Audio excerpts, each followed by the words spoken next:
திருப்பூர் மாவட்டம் பல்லடம் விவசாயிகள் சாலை மறியலில் ஈடுபட்டு வருகிறார்கள். விவரங்களுடன் இணைந்திருக்கிறார் செய்தியாளர் சுரேஷ்குமார். அவரோடு பேசலாம். சுரேஷ்குமார், எதற்காக அவர்கள் சாலை மறியலில் ஈடுபட்டு வருகிறார்கள்? எவ்வளவு நேரமாக இந்த மறியல் நடைபெற்று வருகிறது?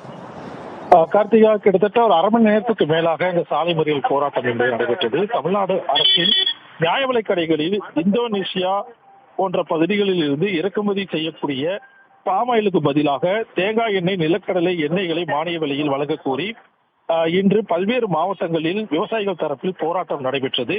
இதன் ஒரு பகுதியாக திருப்பூர் மாவட்டம் பல்லடத்தில் விவசாயிகள் சங்கங்களின் கூட்டமைப்பினர் சார்பில் 500க்கும் மேற்பட்டோர் சாலை மறியலில் ஈடுபட்டாங்க. அரை மணி நேரத்துக்கு மேலாக இந்த போராட்டம் நடைபெற்றது.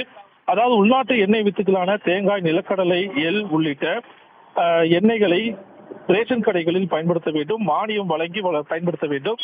வெளிநாடுகளில் இருந்து இறக்குமதி செய்யக்கூடிய பாமாயிலுக்கு தமிழ்நாட்டு மக்களின் வரிப்பணத்தில் மானியம் வழங்கிடக்கூடாது. அதற்கு பதிலாக தேங்காய் வித்துக்களுக்கு மானியம் வழங்கி அந்த தேங்காய் எண்ணெய்களை ரேஷன் கடையில் வழங்க வேண்டும் என்ற கோரிக்கையை அடிப்படையாக கொண்டு கைகளில் தேங்காய்களை ஏந்தியவாறு பல்லடம் பகுதியில் சட்டமயம் போராட்டத்தில் 500க்கும் மேற்பட்டோர் ஈடுபட்டாங்க.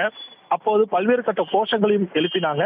இந்த நிலையில 500க்கும் மேற்பட்டோரையும் காவல்துறையினர் சற்று முன்பாக கைது செஞ்சிருக்காங்க.